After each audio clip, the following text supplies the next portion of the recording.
할렐루야. 오늘도 이렇게 주일 예배를 맞이해서 성전에 나와 예배드리는 여러분들에게, 또 가정에서 영상으로 예배드리는 우리 모든 반석교회 가족 성도 여러분들에게 하나님의 은혜와 축복이 함께 하시기를 축원합니다. 오늘도 베풀어지는 말씀, 또 성찬 예식을 통해서 하나님의 은혜가 더욱 넘치기를 축복합니다. 오늘은 맥주 감사 주일로 예배를 드립니다. 우리가 교회에서는 매년 7월 첫 주일로 모든 교회들이 맥주 감사 주일로 예배를 드리게 되는데, 왜 이렇게 맥주 감사 주일로 예배를 드리는가? 우리는 그냥 무대뽀로 신앙생활하는 성도들이 아니고 교회력에 맞춰서 신앙생활을 합니다. 교회력에 맞춘다고 하는 말은 구약에서부터 신약에 이르기까지 하나님께서 절기를 정해 놓으셨어요. 그래서 이스라엘 백성들과 모든 그리스도인들은 그 절기를 통해서 하나님을 예배하고 하나님을 섬기게 되어 있습니다. 특별히 모든 교회들이 절기를 지키게 되는데, 물론 세상에 이렇게 절기도 있지만 우리가 교회력에 나타난 절기들을 지키는 것은 어떤 의미가 있을까?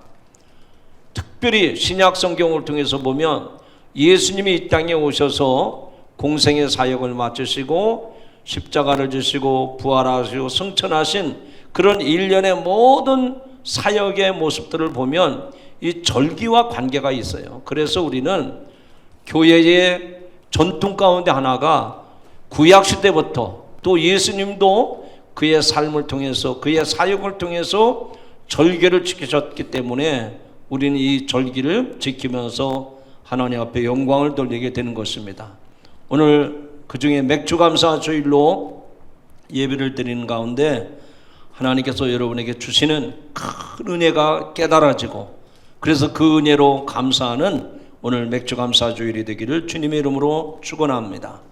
성경을 보니까 이스라엘 백성들은, 특별히 모든 남자들은 1년에 3차례 의무적으로 절기를 지켰어요.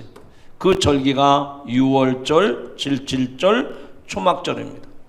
첫째로 유월절은 히브리어로 페사흐 이렇게 부르는데, 그 말의 의미는 넘어간다.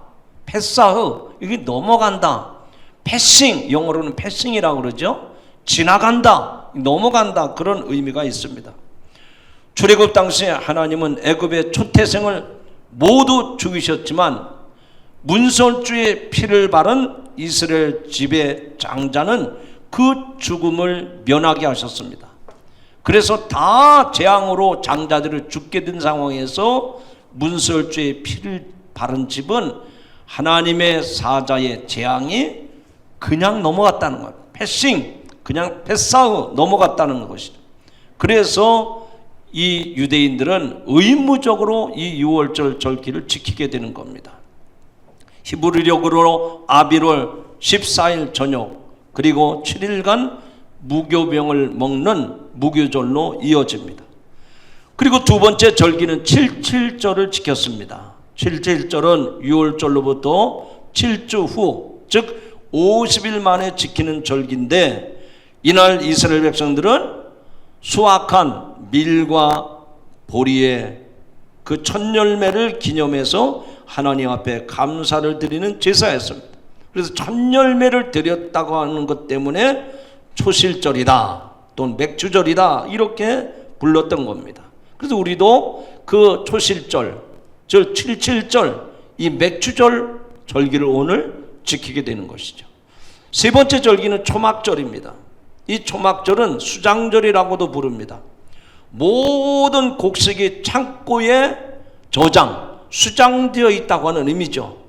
그리고 장막을 기념하는 절기란 뜻에서 장막절이라고도 부릅니다.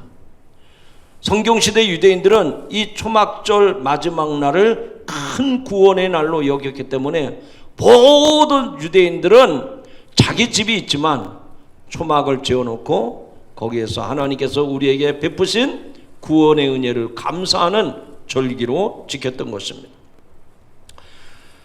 특별히 여러 가지 절기들이 다 중요하지만 초막절에 대한 특별한 의미를 소개하려고 합니다. 이 초막절은 우리들에게 맥주절의 의미가 있습니다. 왜냐하면 이스라엘 백성이 출애굽에서 광야에서 초막을 세웠던 것을 기념하는 것입니다. 앞서 말씀을 드린 것처럼 초막절을 장막절이라고도 말한다고 했습니다. 하나님은 그 백성이 광야 생활을 끝내게 된 것이 하나님의 은혜이기에 이를 잊지 않도록 장막을 지어서 거기에서 지내면서 하나님의 베푸신 은혜를 기억했다는 겁니다. 그렇게 절기를 지키라고 하나님이 의무적으로 이 절기를 명하신 거예요. 여러분, 그때나 지금이나 모든 사람이 하나님의 은혜를 잊어버리면 어떤 현상이 나타날까요? 감사가 사라집니다. 한번 따라 합시다. 하나님의 은혜를 잊어버리면 뭐가 사라진다고요? 감사가 사라집니다. 그렇기 때문에 이 유대인들은 초막절을 보내면서 하나님께서 우리를 어떻게 구원하셨고 어떻게 우리를 축복하시는가를 기억했다는 거예요. 오늘 우리가 맥주 감사주의를 지키는 것은 교회의 재정을 충당하기 위해서 아니면 교회의 무슨 행사를 진행하기 위해서 하는 게 아닙니다. 오늘 이렇게 특별히 절기를 지키라고 하는 것은 우리가 지난 시간 동안 하나님께서 우리를 어떻게 보호하셨고 어떻게 인도하셨고 어떻게 우리를 구원해 주셨는지를 기억하라는 거예요. 기억할 때 하나님의 은혜였구나. 할렐루야. 그래서 하나님의 은혜를 기억할 때 감사가 나오는 것입니다. 1860년 9월 미국에 있는 미시간 호수에서 유람선 한 척이 암초에 부딪혀 침몰하는 대형 사고가 일어났습니다. 배 안에 타고 있던 많은 사람이 호수에 빠져 죽게 되었습니다. 그런데 당시 배에 타고 있던 대학 수영선수 한 사람이 있었는데 에드워드 스펜서라고 하는 사람이 그 위기 가운데 물속에 뛰어들어서 온 힘을 다해서 무려 17명을 구출한 기적 같은 일이 일어났습니다. 그래서 연일 언론에서는 자신의 목숨을 아끼지 아니하고 다른 사람을 구원해낸 그 스펜서를 그 행동에 대해서 아주 대서특필을 했습니다. 오랜 세월이 흘러서 알레이 토레이 박사가 노인이 된 그 스펜서를 만나서 그때의 이런저런 얘기를 나누고 물어보았습니다. 그 당시 목숨을 구해준 17명 중에 몇 명이나 선생님에게 감사 인사를 했습니까? 그래 물었더니 스펜서는 가볍게 웃으면서 이렇게 대답을 합니다. 딱 한 사람입니다. 어린 소녀 한 사람밖에는 없습니다. 그 소녀는 지금까지도 크리스마스가 되면 어김없이 감사 카드와 선물을 보내옵니다. 여러분, 진정으로 감사한다는 것은 말처럼 쉽지 않습니다. 우리는 항상 어려운 일에 부딪히면 주님만 믿고 따르겠다며 도와달라고 간청을 하다가 일이 잘 풀리면 그런 마음이 어디론가 사라지고 감사를 잃어버리고 또 낙심하고 불평하고 원망하기를 계속합니다. 하나님이 원하시는 사람은 어떤 사람일까? 정말 우리가 신앙생활하면서 하나님이 기뻐하시는 사람은 어떤 사람일까? 성공한 사람, 출세한 사람, 자기 관리에 잘하는 사람, 능력 있는 사람, 그런 사람이 아니에요. 정말로 하나님이 마음에 두고 하나님이 기억하는 사람은 범사에 하나님께 감사하는 성도인 줄로 믿으시기 바랍니다. 하나님은 늘 감사하고 기뻐하면서 하나님을 찬양하는 그런 사람들을 기뻐하시는 줄로 믿습니다. 우리가 하나님의 은혜와 그 축복을 계속 누리기 위해서는 어떻게 될까?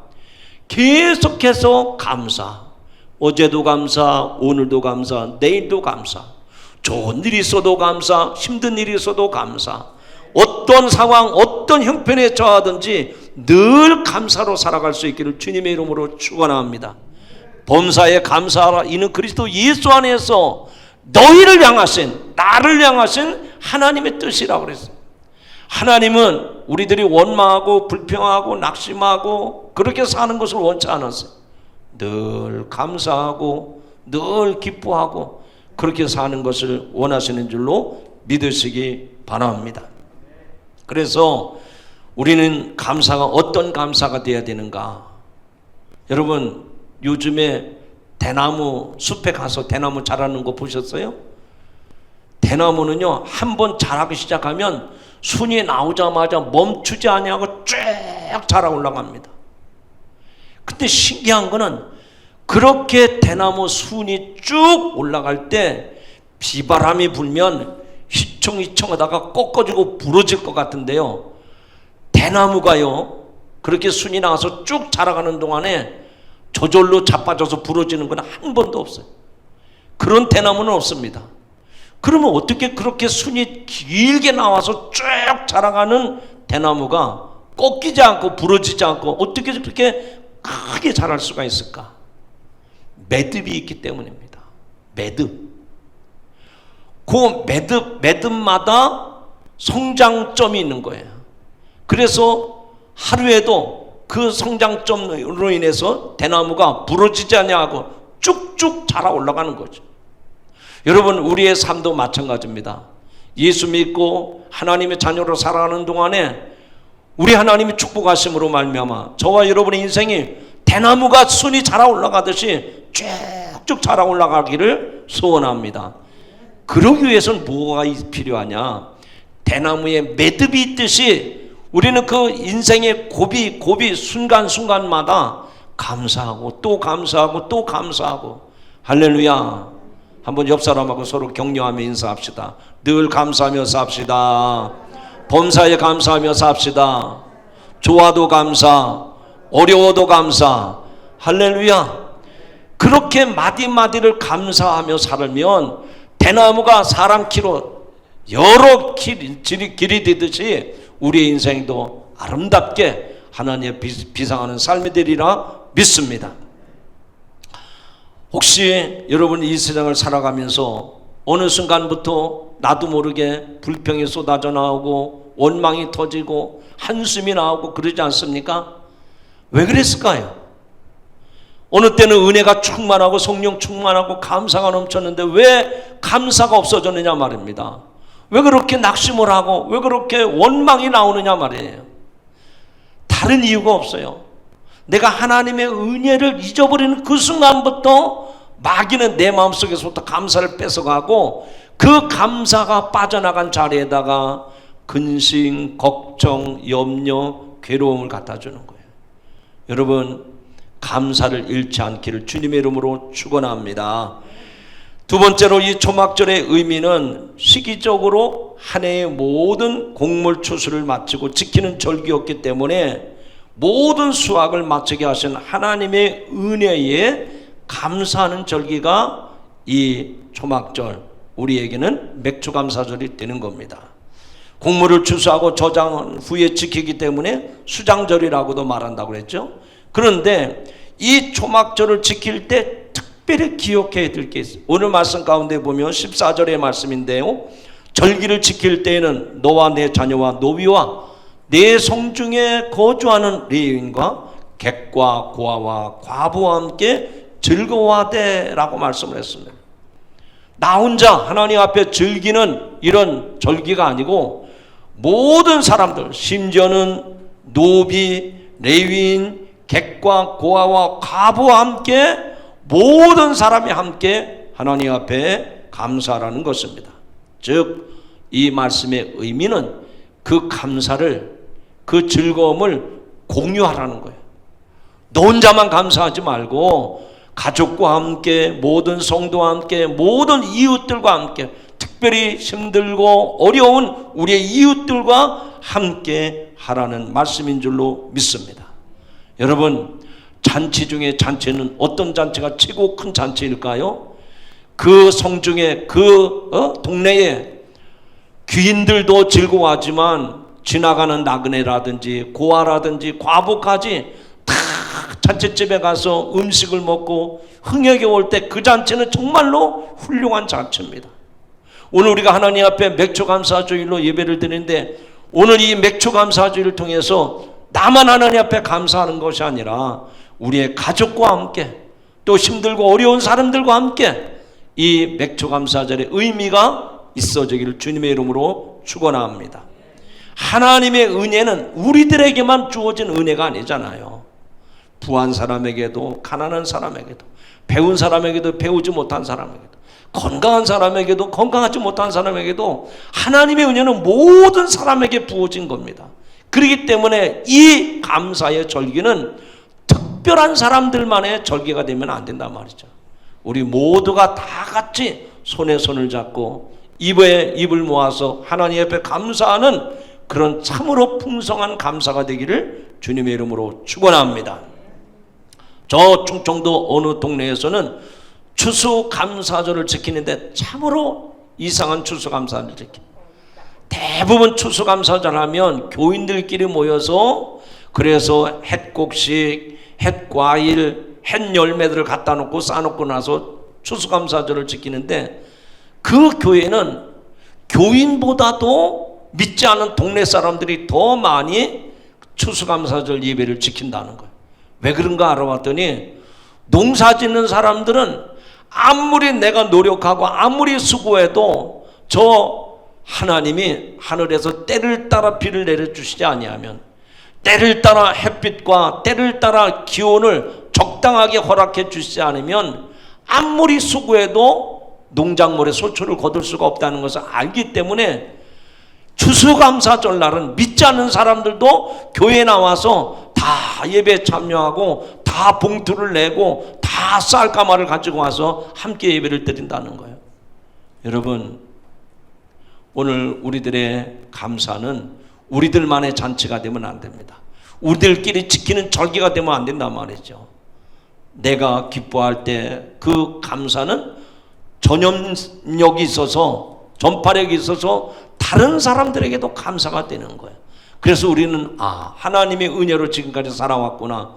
그래서 나도 감사, 너도 감사, 우리 모두가 다 즐거워하면서 감사할 수 있는 그런 맥주 감사절이 되기를 주님의 이름으로 축복합니다. 이제 하나님 앞에 나갈 때 어떻게 나가야 되는가? 우리가 하나님 앞에 절기를 지키는데 어떻게 절기를 지켜야 되는가? 오늘 16절, 17절에 보니까 하나님 앞에 나올 때 빈손으로 나오지 말라라고 말씀을 했습니다. 빈손으로 하나님을 뵙지 말라고 했습니다. 이 말씀은 어떤 의미가 있을까요? 받은 은혜와 받은 그 축복을 헤아려 보면, 이거는 내가 당연히 감사해야 되는구나, 이거는 내가 마땅히 감사해야 되는구나 하는 것을 하나님께서 깨우쳐 주시기 위해서 절대로 빈손으로 나오지 말라고 말씀을 한 거예요. 자, 우리들이 아무리 없다 손치더라도 빈손으로 나온다는 것은 그는 감사하는 자세가 아닙니다. 그거는 우리가 내가 누구한테 신세를 졌어도 그냥 인사로만 감사합니다 하는 것보다는 정성이 깃든 작은 선물 하나라도 드리면서 제가 정말 마음을 다해서 제 마음을 표현하는 겁니다. 적지만 받아주십시오. 그러면 받는 사람은 그것을 큰 선물로 받는 거예요. 아멘을 안 하시니까 여러분들이 그렇게 안 하는구나 하는 생각이 드는데, 여러분 그렇습니다. 올해 여러분들이 내가 누구한테 감사해야 되겠다 그럴 때 그냥 지나가면서 고마웠습니다, 감사합니다 그렇게 하지 마시고, 적은 것이라도 제 마음을 담았습니다, 제가 정성을 다했습니다, 이거 기쁘게 좀 받아주세요. 그러면 여러분이 생각한 그것보다도 엄청난 것으로 그분은 받아주신다는 거예요. 믿어주시면 아멘. 그래서 하나님은 이스라엘 백성들에게 너희들이 하나님 앞에 나갈 때 빈손으로 나오지 말라는 거예요. 너의 마음과 너의 정성과 너의 그 진심을 나에게 보이라고 빈손으로 나오지 말라고 말씀을 한 거예요. 하나님이 얻을 게 없어서 여러분한테 구걸하십니까? 절대로 그런 분이 아니시란 말이죠. 왜 하나님께서 빈손으로 나오지 말라고 명하셨을까요? 우리의 마음, 우리의 중심, 나의 정성, 그것을 하나님께서 보시려고, 그래서 더 귀한 은혜를 주시려고 우리에게 이런 명령을 주신 줄로 믿으시기 바랍니다. 또 이어지는 17절에 보니까 각 사람이 네 하나님 여호와께서 주신 복을 따라 그 힘대로 드릴지니라 라고 말씀을 했어요. 한번 따라 하시죠. 여호와께서 주신 복을 따라 그 힘대로 드릴지니라. 어떻게 드리라고요? 그 힘대로. 내가 힘껏, 내가 그냥 정성을 다해서, 내가 최선을 다해서 하나님 앞에 드리라 라고 말씀을 했습니다. 저희 가정은요, 해마다 모든 절기헌금은 우리 성도들 가정보다 가장 많이 드리고 싶은 그런 자세로 헌금을 드리고 있어요. 결코 오해하지 마십시오. 저희의 자랑은 아닙니다. 하나님께서 드리는 것을, 하나님께 드리는 것에 대해서 인색한 마음을 갖지 않으려고 하는 그런 마음의 자세로, 하나님 이번에도 내가 이 절기헌금을 우리 교인들 중에서 제일 많이 드리고 싶습니다. 35년 전 목회 초창기부터 그리 해왔습니다. 개척할 때부터 지금까지 그 마음은 변함이 없어요. 저나 제 아내나 그 마음은 변하지 않습니다. 저는 그런 소원을 가지고 있어요. 이것이 저의 마음뿐만 아니라 우리 교회 모든 성도들도 그런 마음으로 하나님 앞에 절기를 지킨다고 하면 반드시 하나님은 복의 복을 더하실 줄로 믿습니다. 믿습니다. 어떤 나이든 건축가가 사장한테 회사를 그만두겠다고, 은퇴하겠다고 통보를 했습니다. 그 말을 들은 사장은 그에게 이렇게 부탁을 했습니다. 그러면 마지막으로 집 한 채만 더 지어주고 은퇴하십시오. 사장의 말을 들은 건축가는 예, 제가 은퇴하는 마당인데 그렇게 하겠습니다. 그리고 대답을 하고 건물을 짓게 됩니다. 그런데 마음에 감사가 없어요. 기쁨이 없어요. 은퇴하는 사람을 그냥 돈 봉투 주나 두둑하게 주고 퇴직해서 편히 쉬라고 하면 좋을 텐데, 은퇴한다고까지 얘기했는데 집을 한 채 또 지으라고? 아주 지겨워 죽겠는데 또 집을 지으라고 하니까 이 건축가는 화가 났습니다. 그래서 그 집을 짓는데 대충 졌어요. 쉽게 말해서 날림으로 집을 지어서, 그리고 집을 다 건축한 다음에 그 집의 열쇠를 사장한테 갖다 줬습니다. 그 열쇠를 받던 사장은 그 건축가에게 이렇게 말합니다. 그동안 수고 많이 해주셔서 고맙습니다. 이 집 열쇠의 주인은 내가 아니라 당신입니다. 이 집이 바로 내가 마지막으로 당신에게 주고 싶은 보너스입니다. 선물입니다. 받으세요. 이 말을 들은 이 건축가는 날림으로 집을 지은 것에 대해서 화가 치밀어 올랐습니다. 아니 그럴 거면 처음부터 차라리 말씀을 하시지. 그러면 내가 더 잘 지을 걸. 아니 내 집인 줄 알았으면 더 좀 공들여 지을 걸. 여러분, 우리는 이런 이야기를 통해서 우리의 인생도, 우리의 신앙도 이런 어리석은 자가 되면 안 된다는 얘기입니다. 하나님께서 우리 자신을 거룩한 성전으로 지으라고 하는 것은 하나님께서 우리에게 최고의 선물을 주시기 위해서 우리 자신을 그렇게 성전으로 지어가라고 말씀하신 거예요. 감사도 마찬가지입니다. 왜 할아버지 할머니가 어린아이의 손에 들리는 사탕을 애기야 나 좀 줘 앙 하고 입을 벌립니까? 할아버지 할머니가 그 사탕을 뺏어 먹어서 배부르고 싶어서 달라는 게 아니에요. 그 어린아이의 예쁜 마음을 보고 싶어서, 그 어린아이에게 그 순진한 마음을 보고 싶어서 그러는 건데, 그 어린아이가 자기 입에 넣었던 사탕도 뺏어서 할머니한테 주고 할아버지한테 주면 할아버지 할머니는 그 기쁨을 이기지 못하는 거예요. 그래서 쌈짓돈 꺼내서 과자 사 먹으라고 선물하는 거 아닙니까? 이 축복의 원리는요 똑같은 거예요. 하나님도 저와 여러분에 대해서 한없이 주고 또 베풀어 주고 또 넘치게 주시고 싶은데, 우리들이 감사할 때 보십시오. 내 형편이 이러니까, 내 사정이 이러니까 안 돼, 이것만큼은 안 돼. 여러분, 하나님 앞에 드리고 싶은 만큼 드려보세요. 그러면 하나님도 감동을 하셔서 하늘의 축복과 땅의 기름진 복을 여러분 삶 속에 허락해 주실 줄로 믿습니다. 저는 그렇게 단언하고 싶어요. 우리들의 신앙생활의 믿음의 척도를, 우리들의 믿음의 분량을 잴 수 있는 게 무엇일까요? 열심입니까? 헌신이니까? 여러분, 저는 그런 게 아니라고 봅니다. 누구든지 다 열심을 낼 수 있어요. 누구든지 다 자기 몸을 들여서 헌신할 수 있어요.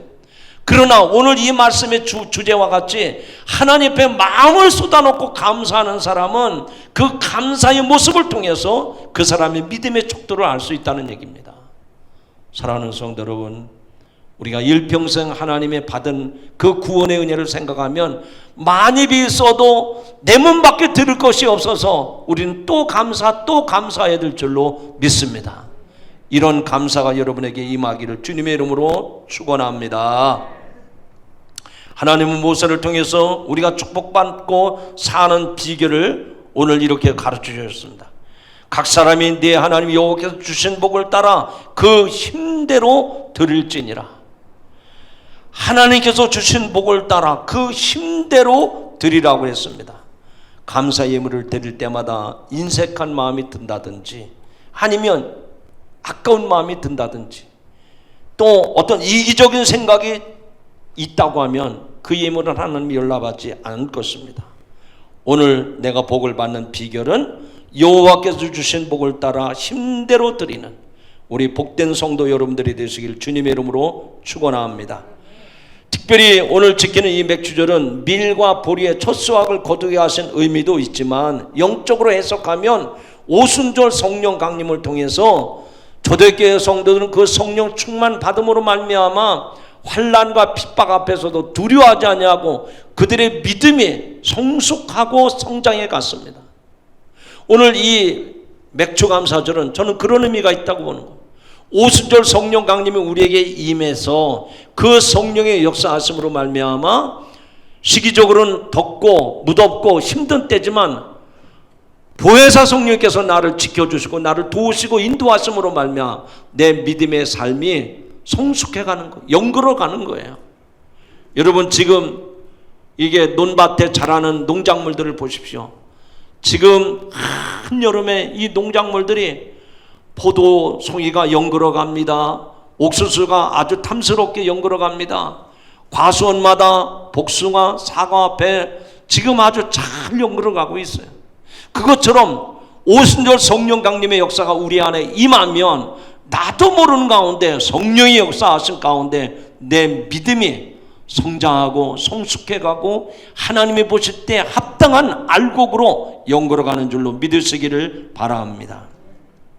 제가 이 교회 정원에 나무들을 키워보니까 참 기가 막힌 은혜를 깨달아요. 제가 이 나무들이 메마를까봐, 또 잔디밭에 잔디들이 메마를까봐 큰 물통을 사다 놓고 물을 담아 놓고 저녁 때 해가 지면 선선한 시간에 물을 쭉 뿌려주고 때로는 거름도 주고 그럽니다. 그런데 내가 그렇게 노력을 하는데도 나무가 시들시들하고 잔디밭에 누룩잎들이 보일 때가 있어요. 그걸 보면서 제가 깨닫는 거예요. 아, 내가 물을 주고 내가 거름을 주고 내가 애쓰고 쓰고 하지만 내가 한다고 되는 것이 아니로구나. 하나님께서 때를 따라 이른 비와 늦은 비를 허락해 주시고 아침에 해가 뜨게 하시고 저녁에 해가 지게 하시고 기온의 높낮이를 정확하게 허락해 주심으로 말미암아 모든 농작물들이 탐스럽게 영그러가는 줄로 믿으시면 아멘 하시기 바랍니다. 만에 하나 이렇게 생각을 해보세요. 아직 뭐 장마가 오진 않았는데 장마철이 돼가지고 너무 비가 많이 와요.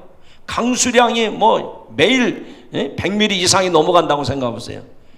큰 막 농작물에 병균이 다 침범을 해서 쑥대밭이 돼버리는 거예요. 너무 기온이 높아가지고 막 후덥지근해 보세요.